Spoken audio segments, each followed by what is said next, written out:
Emmett Johnson potentially going to the NFL. Now, normally I wouldn't talk about this openly, but Matt Rule openly stated it multiple times in his press conference. He might go. It might be the best thing for him to go. So I feel like it's a fair topic to discuss a little bit more. And you were going to look up the average amount of money that a second round and a third round NFL draft pick makes. I kind of tossed that your way right as the glass was shattering and the show was going on there and the music was hitting. So do you happen to have either of those, or do you need a minute? So I got third round. I can get the second round here in a second. Third round is usually between $5.7 and $6 million. Is that over 4 years? You're correct. So a little over $1 million a year, something like that. What do you think Emmett's draft grade would be right now? Like, don't think just college production, but how projection to the NFL. You are the almighty Jake Bakoven. Todd McShay knows nothing. Mel Kiper Jr. knows nothing. You're the almighty draft analyst expert in America. All right. Okay. This is the world we're living in. What draft grade? Hopefully you're not hitting Bad News Bach music before you give this draft grade. I don't think you will. What draft grade would you give Emmett Johnson? What round? Yeah. Well, it's interesting. Even though you gave me the power there, I'll go to Mel Kiper Jr.'s board because he's been doing this for a while. He's got he had Emmett Johnson at 8th among running backs, which if you look at last year would be in the same spot. Cam Scatterbo was the 8th running back taken. He was taken in the 4th round. So, and it varies from year to year. Sometimes there's a run on offensive linemen in the first round. And maybe there's 3 tackles taken in the first 10 picks. And then all of a sudden, everyone else gets moved up the board. Where in another year, maybe the top or the 6th best tackle gets taken in the 4th round. But there's a run on tackles early on. Maybe now you get bumped up to 3rd or even late 2nd, possibly. Such things have happened in the past. So obviously there's a variable here. So let's say the 8th running back last year was 4th round. Let's say Emmett continues to finish strong this year, gets national attention, which, let's be honest, it's going to affect your draft stock the more people know about you. And so let's say he would have been projected 2nd. Let's meet in the middle and say it's 3rd. Let's say he goes 3rd round if he goes this year. So a little over $1 million a year. All right. And you compare that to, a little bit of guesstimation here, what he could make in NIL, et cetera, et cetera. But here's the other thing. There's other ways that they pay players outside of just revenue sharing, things like that. You turn around quite often, and Dylan Raiola's got a new NIL deal with this company or that company or whatever the case may be. I have a feeling Nebraska could match that in one way, shape, or form or another. Now, the revenue sharing is $20.5 million. That's going to go up year after year for all your sports. 14.5 has been dedicated to football here at the University of Nebraska. But there's other ways to get there and to pay athletes a little bit more. I feel like Nebraska could get relatively at least in the ballpark. Do you think they could? I think so, yeah. So then you go to the known versus the unknown. So if the money's relatively the same, what do I know? Well, I know I'm going to be featured at Nebraska. I know they love me at Nebraska. I know exactly what to expect out of my head coach. I know what the offense looks like. I know what to expect. If for some reason I get hurt and my career ends, I would have made roughly the same amount of money at Nebraska as I did in the NFL, so there's not a whole lot of downside there. You know what I mean? You go to the NFL, well, it's the NFL. I mean, you could Cam Jurgens this thing, get on a team, go win a Super Bowl. And not that Nebraska can't make a deep run in the college next year. I actually think we're going to be a really good team next year. It's no longer about how good I think the team is versus the schedule. Well, let me rephrase that, because it's always been about how tough the schedule is the past 2 years, more so than we really, really, really think we have a great team. Next year, I'm going to be like, I think we got a really good team. The schedule's now harder. And so that's going to be more the debate, in my opinion. Especially, I'm curious to see how January, by the way, transfer portal season is January. I actually like that. We're going to talk more football even longer when it comes to college specifics, and then we're going to have the NFL playoffs and the Super Bowl. So to me, I like that for multiple reasons. I think it's better, because players are less likely to opt out of bowl games, which is the main reason they did it. So players would stay, play in bowl games, then they could enter the transfer portal. So they're more likely to stay for bowl games. Bowl games are more interesting. And then just for what we do, it's portal season in January is just great in general, but I think it's actually better for college football as well. You get rid of the spring portal season, hopefully bring back spring games. I have not forgotten about these cross practices in between teams idea. I don't know if that's going to come to fruition. I just like the idea. I'd like to discuss that more. I think it's phenomenal. But you look at the known versus the unknown. I don't think there's a bad decision here. Obviously, if you're Emmett Johnson, it's like, you've got two great options. There's no bad options. What's the best option? Hey, you go to the NFL. Maybe that was his lifelong dream. Maybe there's things there that appeal more to him. Obviously, there's opportunities that come along with the NFL.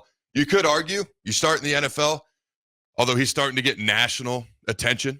Maybe this is part of the reason Rhule's doing it. It gets Nebraska on a national stage. Emmett deserves it, but also you start in the NFL as a running back, you're going to get a lot more national attention than you will at Nebraska until Nebraska's in more of those national conversations as far as college football playoff, big bowl games, Big Ten championship games. Frequently, there's more attention. But maybe you look at what Nebraska's doing right now, you're like, man, I'm going to get that same thing here, which then brings on brand deals, endorsement deals on top of whatever else is going on. So to me, I mean, I will openly say that Nebraska is exponentially better with Emmett back next year. Just like having Dylan and TJ both back next year would be great. I don't know how realistic that is, but I've kind of shelved that conversation for another day.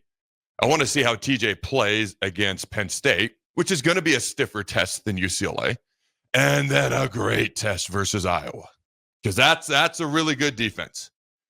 Penn State has the potential to be an elite defense. I don't know which Penn State team is going to show up.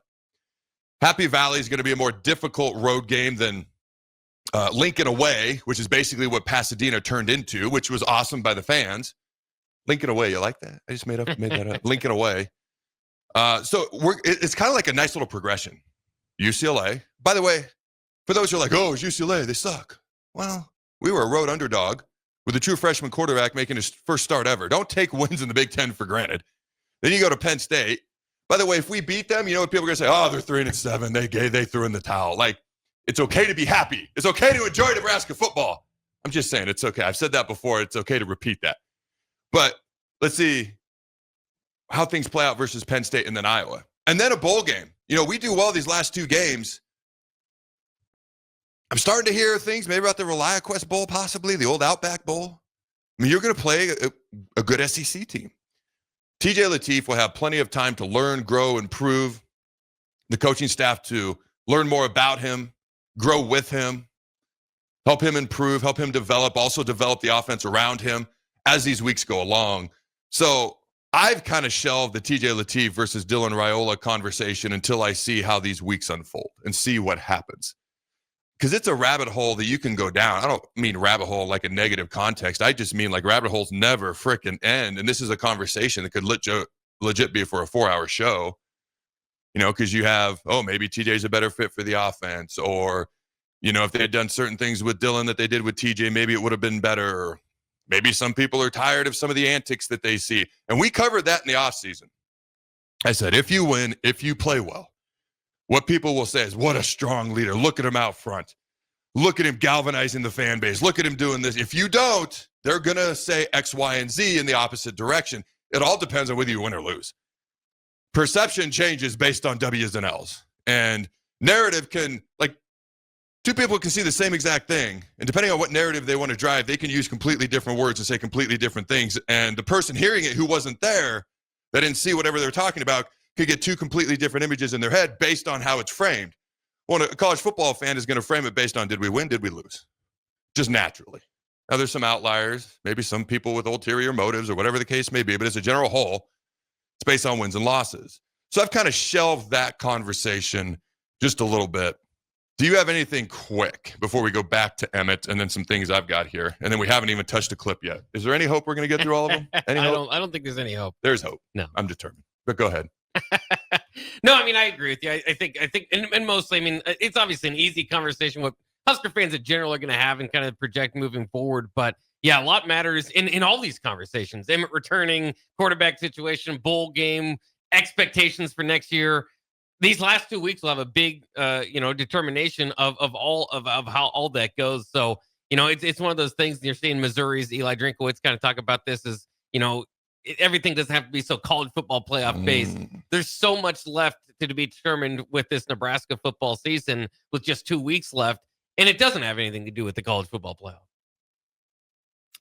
I was going to reference, I'm glad you brought that up. Eli Drinkowitz basically saying we've made it all about the college football playoff. And if you don't make it, like, some guys might say, why am I still playing? You notice my enthusiasm has not changed one iota since we got our third loss, because my perspective was 8 to 9 wins the entire time. We're building something towards the future. That's been my perspective since January, okay? All right.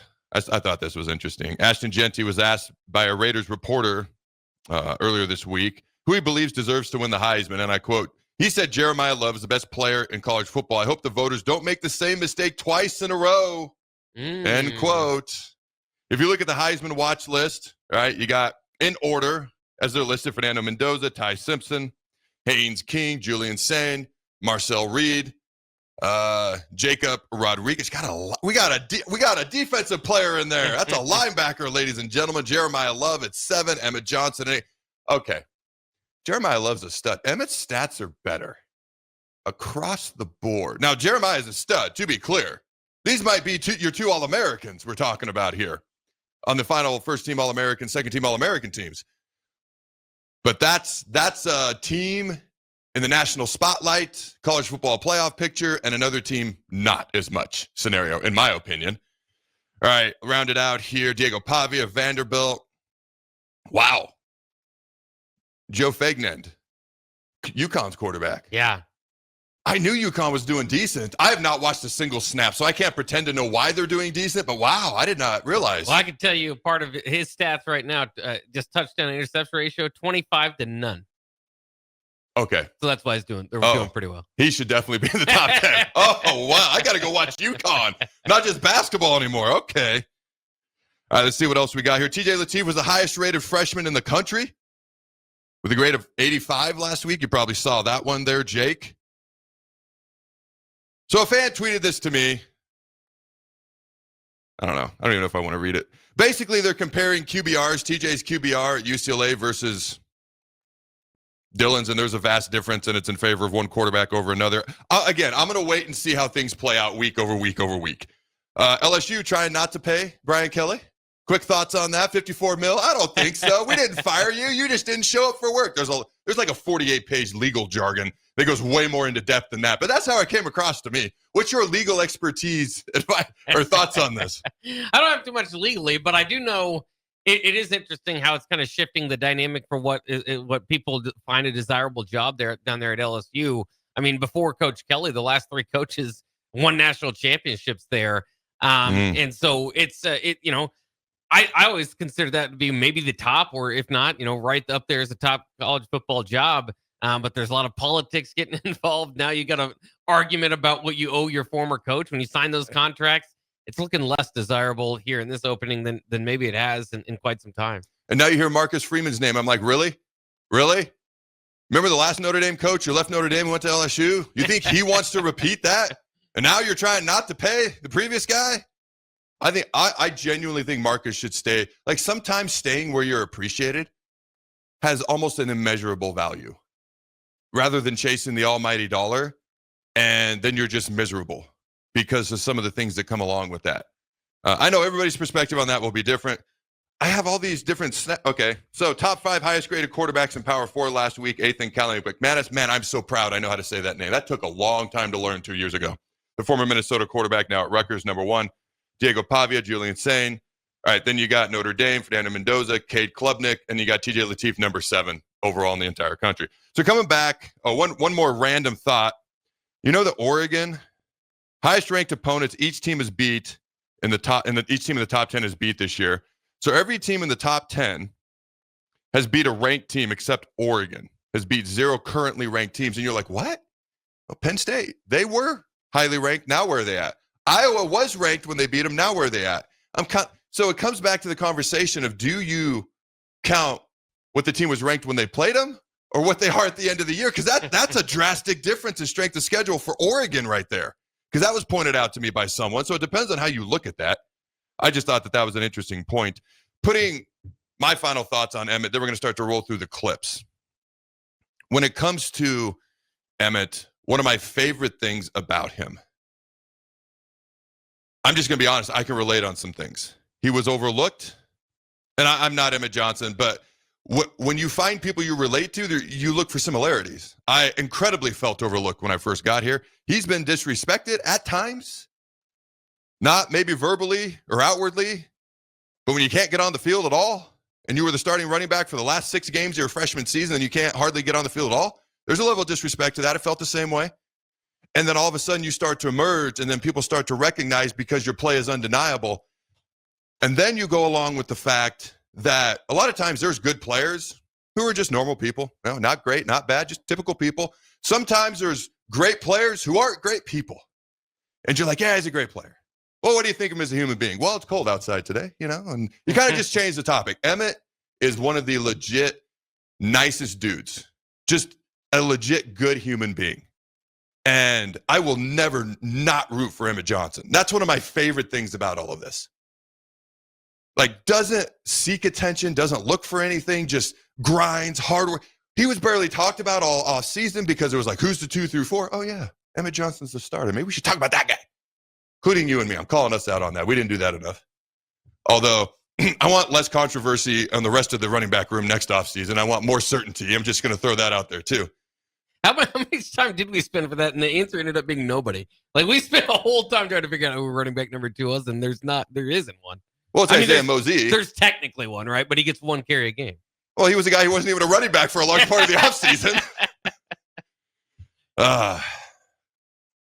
My final thoughts are this. He's ultimately going to do its best. He has surrounded himself with people who can give him good advice. And he's the type of guy who's going to listen to the right people, not get sidetracked by people who may not have his best interest at heart. I genuinely, with my very biased hat on, tried to take that hat off, even with my mostly unbiased hat on. I genuinely think it's better for him to come back because there's something to be said. And you know what? This fits perfectly. I just said it with Marcus Freeman. There's something to be said for staying where you're appreciated. Not that he wouldn't be appreciated in the NFL, but the amount of appreciation that Nebraska has for him at this point, especially after, you could call it adversity he went through for a while, and to get to this point and to have earned it. And then if he has a really good season next year, you go somewhere else and you're drafted higher, then you make even more money next year. And then that, I'm going to be honest, the higher you're drafted, the more you're appreciated the second you walk through the door. The less higher you're drafted, it doesn't mean you can't make a football team, doesn't mean you can't have a Hall of Fame career. It just means different people are treated differently in the NFL, and it's based on the amount of zeros on your paycheck, and that can be directly correlated to where you're drafted as well. So I don't think there's a bad decision. I'd be like, man, this is about as good a situation as you're going to get going into your senior year. So if you're not gonna stay, man, he's gotten some positivity and great feedback from the NFL. Next, I know you're giving me the break. Next segment, we are firing through those clips. I do have a question for you, though. What you got? Because you were teammates with the guy. The last guy to leave for Nebraska at the running back position was Brandon Jackson. A little bit of a player comp there. I know Brandon Jackson was a little bit bigger, but somewhat similar. Jackson, very much a weapon out of the backfield we saw. And maybe would have had, remember Marlon Lucky, Cody Glenn, Kenny Wilson, they were all in front of him to begin that year. Mm-hmm. But I would get your thoughts on maybe a comparison, not just in the player, but in the situation, because Brandon decided to leave early. He was hot. It was really coming on at the end of the year. So he struck when the iron was hot and was a 2nd round pick. You know, it's funny. His name hasn't popped into my head before. When I think of guys that Emmett reminds me of, I see similarities between Brandon. There's some differences. I would say Emmett has more experience. Emmett is more refined. Brandon, maybe a couple more pounds, maybe a split second faster, a little bit more raw. Brandon, I think Brandon would have benefited. I thought it at the time. He was a great player. I mean, yeah, strike while the iron's hot, especially when there's no NIL or revenue sharing back then. So that's a very different conversation. But I was like, man, one more year of him getting reps and being more refined as a running back, I thought would have helped him a lot. But I get why he did what he did.